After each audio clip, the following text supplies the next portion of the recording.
In his latest mock draft, Connor Hughes of NBC Sports has the Jets selecting a few players that would force Elijah Vera Tucker to slide out to the tackle position. Would this make sense for the New York Jets? A lot to get into, and we'll break everything down and much more, all coming up here on a Monday edition of NY Flight Jets Talk, joined by our guy Nick Faria here in his weekly spot. Jets, Jets, let's go. Jets wide receiver Wesley Walker. Wesley, how you doing today? ESPN writer Mr. Rich Cimini, Jets reporter for The Athletic, Mr. Zach Rosenblatt, Hall of Famer and Jets legend Mr. Marty Lyons. Your host, Connor Law. What is going on, everyone? Hello and welcome back here to another edition of NY Flight Jets Talk. I appreciate you all tuning in. Make sure you smash that like button and you are subscribed to the channel. It's completely free and it helps us grow significantly here on the show. Paid way also helps grow the show just as much. I'll throw the ticker on down below. You can get into our membership raffle. Every membership gifted or $2.99 super chat will get you a ticket into our raffle. Prize we're giving away this month include a Wayne Corbett signed jersey, Darrelle Revis signed photo, Altoon signed photo, Keyshawn Johnson signed photo, Jericho Cotchery signed photo. Free item from our merch store, channel emoji, so getting on that if you haven't already. If you have any questions, throw them in the chat. You can call into the show with the pinned comment at the top of the chat. But joining me right now, New York Jets beat reporter, someone I can now call a teammate, joining the team over at Jets X Factor is Mr. Nick Faria, gracing us with his presence. Nick, super happy you're able to come on again, and super happy to have you over at Jets X Factor as well. It's a great time to be alive, Connor. Great to be back on.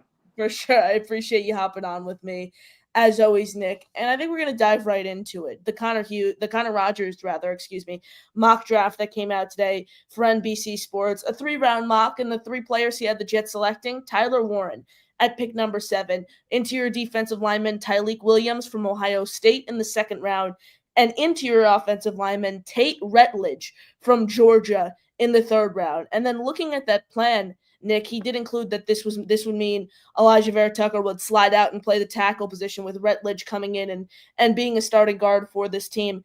How would you feel about that mock draft, and what are your emotions when it comes to potentially trying to slide a guy like AVT out to tackle, who has that flexibility, but when the Jets have tried to slide him out to tackle, he's gotten hurt? Well, I would say this: if that's what the Jets want to do, and they want to bring in a tackle that's in the 3rd round and slot him in as a starter, my response would be, if you really want to move Elijah Vera Tucker out to right tackle, why not just draft Will Campbell with the 7th overall pick, slide him to right guard, because he's a better player than any 3rd rounder is going to be. And this kind of goes back to the original debate. Should the Jets take a tight end? Should they take Tyler Warren or Colston Loveland? Because both of them are very, very talented. There's a lot of people around the league that feel that that position group is kind of deadlocked at those 2 at the top. So it just comes down to this. Would the Jets rather solidify their offensive line for years to come, including and focusing on drafting a right tackle, drafting a right tackle with the 7th overall pick, or sitting there and saying, we need firepower, we need to figure out our offense, how we're going to put up points, let's draft Tyler Warren or Loveland and hope that those 2 can figure it out with the 7th overall pick? In my experience, what I have seen throughout the National Football League, you do not draft a tight end when you have so many holes around the roster, including offensive line. The best thing the Jets should be able to do right now with the 7th overall pick, whether it's Membo, whether it's Will Campbell, the offensive line has to be solidified, and you do that with 1 pick at 7th overall. So you're all for pretty much what you said there.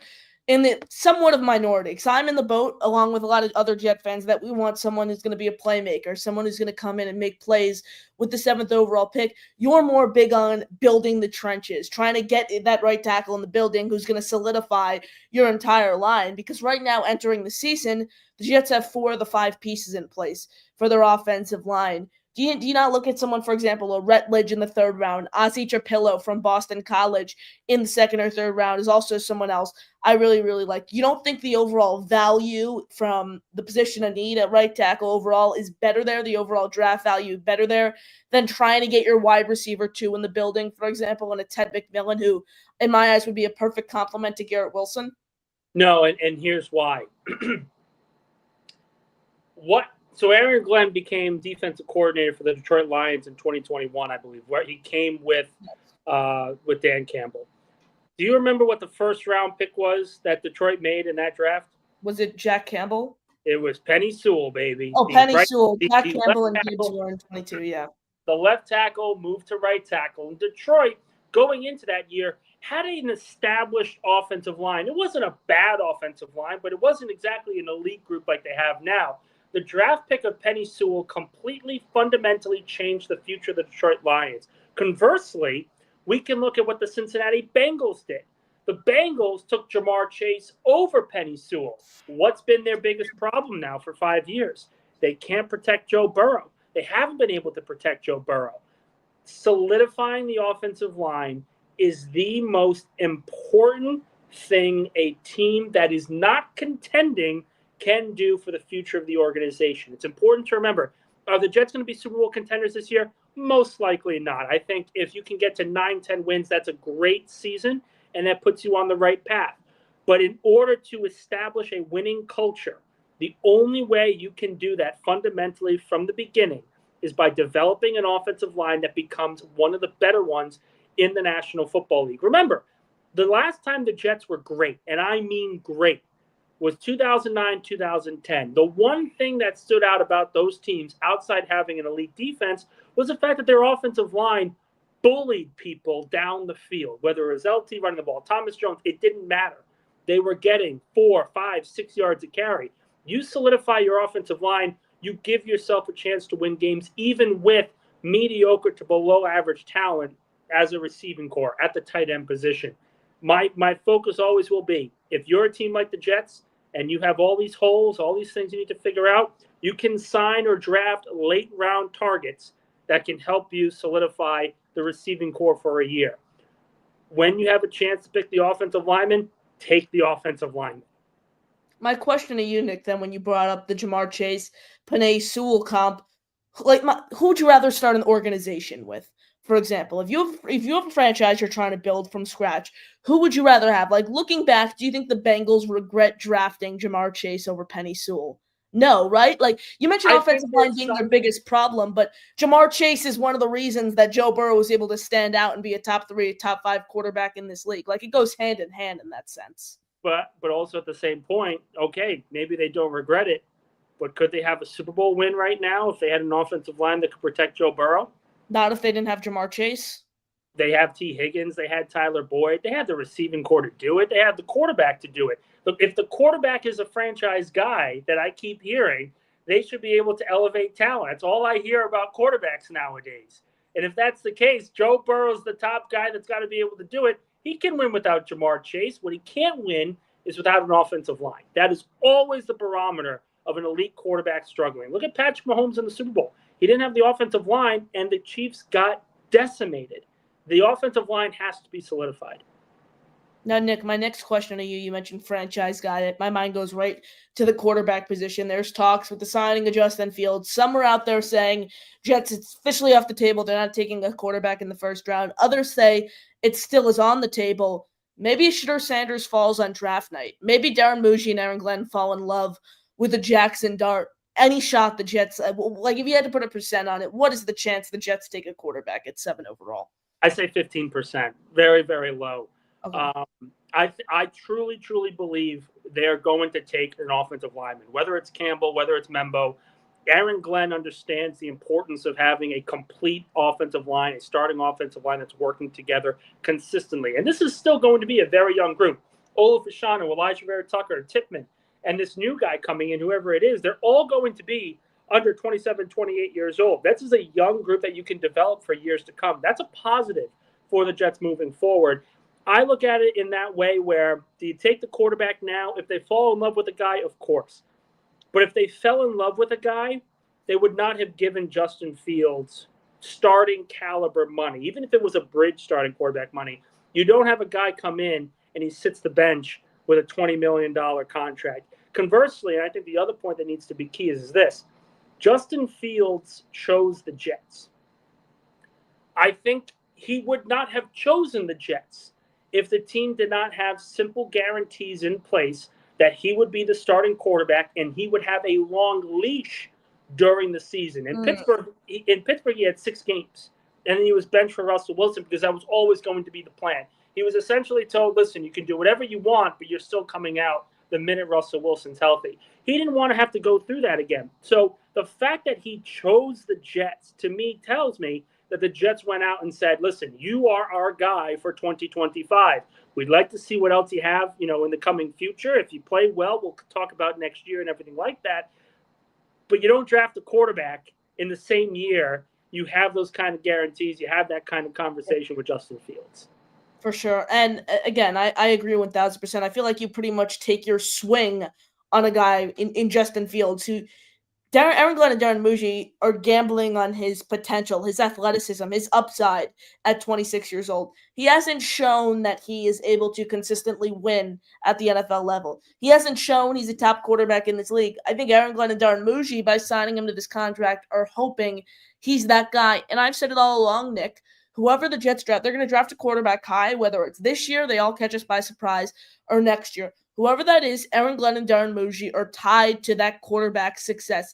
He goes down in flames year 1. He wins 3 games. Year 2, he wins 4 games. Aaron Glenn and Darren Muji on the hot seat entering 2027, 2028, the 3rd or 4th year of their regime. So I think they're really, really going to need to fall in love with the guy before they take him, especially this high in the first round. However, on the flip side, do you see them looking for maybe a developmental type option, day 2, day 3, Jalen Milroe, someone I know you're big on the Jalen Milroe, Jalen Hurts comp, whether it's Kyle McCord, whether it's a Will Howard, Tyler Shough, who's like 50 years old, but he's catching everyone by surprise now. Any developmental quarterbacks you could see the Jets eyeing? 100%, and I think that's probably the status of where they go. They are going to take one in this draft. Everything I've heard, they're going to take a quarterback. Question is where? Is it the 2nd, 3rd, 4th, 5th round? I think that 3rd round is the sweet spot for someone like Jalen Milroe, someone like Kyle McCord. I think that's probably where the Jets are hoping they can get that quarterback, that developmental piece. And it makes the most sense, too. Does it mean that Jordan Travis is probably out the door? Sure. But it also means that the Jets are going to sit there and say, "Listen, we're not tying ourselves to anything. We are going to build this thing the right way. We build it through the trenches. We have solid defense. We run the ball effectively. And we surround whichever quarterback we choose in 2026 with a culture that they can succeed in." You look at Sam Darnold, you look at Zach Wilson, the one constant is that culture was not set when they walked in the building. It was never set when they walked in the building. They walked in and everyone was essentially telling them, "You have to save us." And that's not realistic for a young quarterback. So that's not realistic for a rookie quarterback, particularly in this era of the NFL. So if I'm the Jets, I'm looking at that past history, those past mistakes, and saying, that's not a way to do things. Let's draft one to sit the bench and learn the game. And if he develops like we want him to, great. We have a steal of a starting quarterback that we took in the 3rd round. If he doesn't pan out, okay, that's fine. Let's draft the quarterback again early this time where we're going to have the ammo. It makes 100% sense, and I do believe that's where the Jets are going to go. Agreed, 1000%. I'm a big proponent of, of trying to take a flyer on someone it doesn't have to be a 1st or 2nd round pick, Nick, but you take a flyer on someone every single year until you really have the quarterback position figured out. And the Jets don't have the position figured out yet. So you might as well, take a flyer on Will Howard. Who knows? He, blows your mind away in the preseason, and maybe he's the quarterback number 2 over Tyrod Taylor, and Tyrod Taylor's your 3rd string guy, pretty much just serving as a mentor to Fields and Howard or whoever that rookie is. But when you say 3rd round, Nick, my mind goes right away. Let's say they follow your blueprint of going Armand Membo in the 1st round. They go with a guy like Tyleik Williams from Ohio State in the 2nd round, who Connor Rogers mocked to the Jets. And then you're sitting in the 3rd round. You address the middle of the defensive line. You got your starting right tackle. It's between a Kyle McCord or a Will Howard and a, for example, Xavier Restrepo type guy from Miami. Who are you taking there?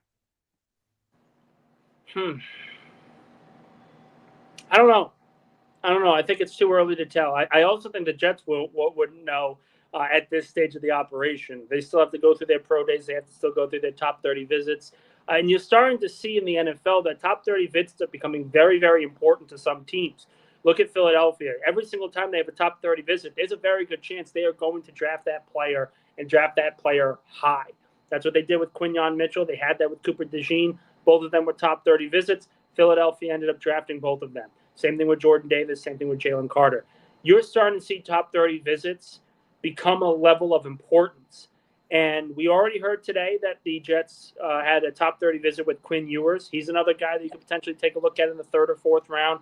And again, it just comes down to the overall preference of what this team wants. Let's say, there's a very good possibility where the Jets take Membu at 7 and then trade back in the second round to maybe try to recoup a third round pick as well, an extra third.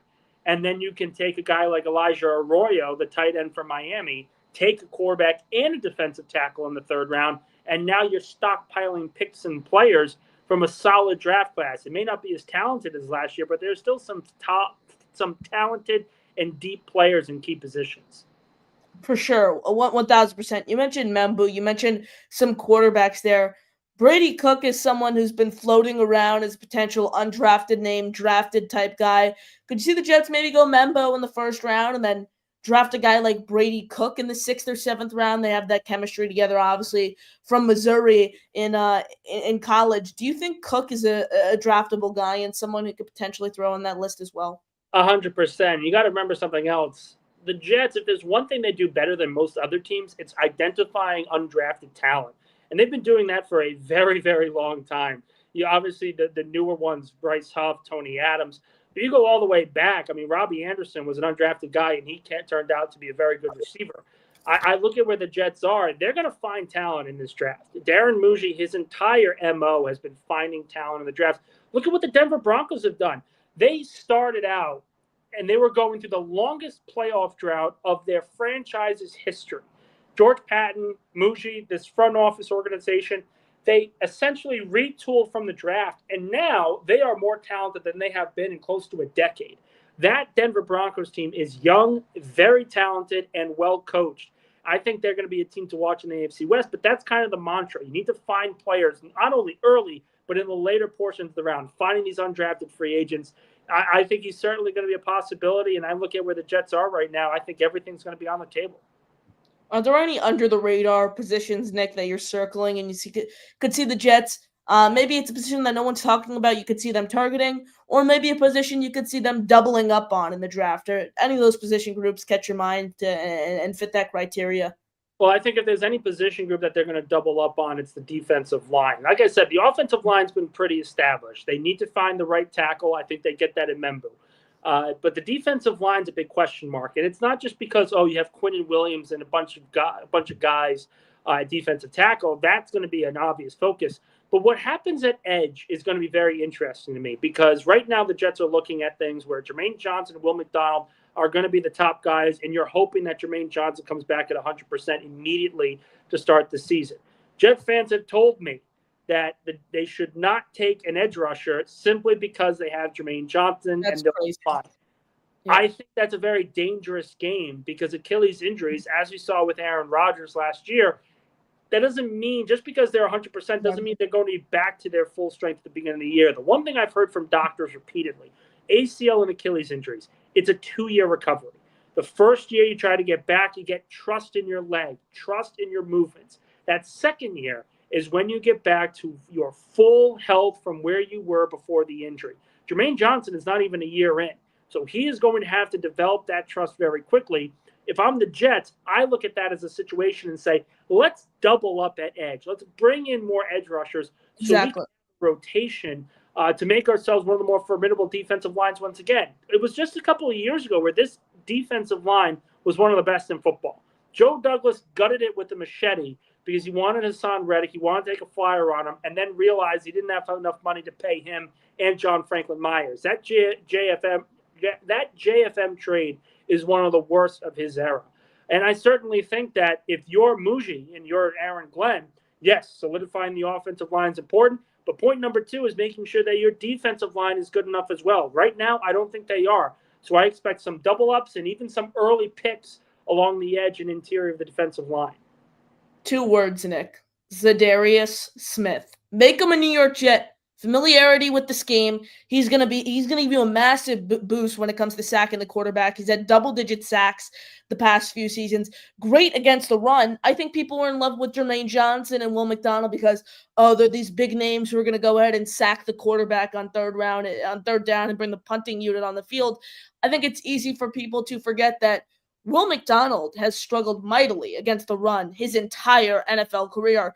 And Jermaine Johnson hasn't been as bad as McDonald, but he certainly hasn't been great. I think you need someone who could come off the edge, sack the quarterback, provide a veteran presence, and then also significantly improve your run defense. I think that's what Zadarius Smith brings to the table overall. Thoughts on the tight end room? Stone Smart, Jeremy Ruckert, only 2 rosterable guys when you think about it. Over the past 3 seasons, they haven't combined for 650 yards yet, which I think is just insane. And there's talks of the Jets just drafting maybe one guy in the later rounds, rolling into the season with them. You see the Jets potentially doubling up on the tight end room. Maybe you go with a Elijah Arroyo at pick 42, and then you take like a guy like Jackson Hawes from Georgia Tech in the 5th or 6th round, who's going to give you virtually no value as a receiver, but be a 6th offensive lineman, a pure inline blocker for you. Could you see the Jets doing that? This tight end position group coming in the draft is one of the more talented ones that we have seen from this position group in a very, very long time. It's the big reason why I say the Jets do not need to draft Tyler Warren or Colston Loveland in the 1st round, and they're better off taking the tackle at 7. If you have a deep class like this, what's better off? Getting a starting caliber player in the 2nd round or a starting caliber player in the 1st round? To me, I'm looking at overall value. The tight end position that needs to be addressed. No one's denying that. But you can get a starting caliber tight end in the 2nd and 3rd round this year. You absolutely can. Same with right tackle, though. That's the thing. Like Ariante Ursary, for example. You wrote the story earlier today about him having a top 30 visit with the Jets. He was more than serviceable in Minnesota. He could be a starting level guy. Ozzie Trapillo, run heavy scheme at Boston College. You could get him in the 2nd or 3rd round. Like I feel like both position classes are deep when you think about it overall. It's not the tackle class. Like if this was last year, that's one thing. That tackle class last year was insane. That class in general was just incredible. Mm-hmm. But you get what you pay for with draft picks. Do you want the 1st round tackle that is plug and play, ready to go, or do you want the 2nd or 3rd round guys that maybe need some time? Look at Kingsley Sumayata of the Kansas City Chiefs. He was drafted in the 2nd round last year in one of the deepest tackle classes. He didn't start right away. He wasn't ready, and that's why the Chiefs took him. They essentially took him to say, we're going to let you sit, and we're going to let you grow for however long you need. We're going to be patient with you. In the 1st round, though, it's a different story. If you take a tight end at the 7th overall pick, that's more of a gamble than that with the offensive line, because the offensive lineman, it's a safer option because these guys are can't-miss dudes. These guys have shown the ability and can step in and play right away. We talk about positional value at certain draft picks. In the 2nd and 3rd round, you don't have to force these guys to play right away because there's less pressure than for 1st round picks. If this is a 1st round pick, you need to make sure that this guy is playing at the top of his game right away. For tackles, it's a little bit easier to see because they've done it before. With tight ends, it's far more difficult because there's obvious schemes, there's blocking, there's pass blocking, there's run blocking, there's all these different things they have to learn. So there's a natural growth in that has to be established. It's a natural patience people need to have with the tight end position. Look at Kyle Pitts. We talk about Brock Bowers and, should the Jets have drafted Brock Bowers instead of Olu Fashanu? I will say to my dying day, they made the right pick taking Fashanu over Brock Bowers. But then you look and say, well, top tight end, probably the best tight end we've seen come out of the draft in the last few years. But just a couple of years prior, they were saying that about Kyle Pitts. The Atlanta Falcons needed edge rusher help. They could have used another receiver. They could have used a lot of different positions. They chose Kyle Pitts with a top 5 pick. And it hasn't worked out to that point. They essentially wasted a pick at a position of lesser value. when we talk about value of positions, you need to make sure that you're picking one at the right spot because you get what you pay for in offensive linemen and you get what you pay for in quarterbacks. Those are the top two. You want to make sure if you're making those picks, they happen early in the draft because you can take flyers on guys at other positions of lesser value like tight end.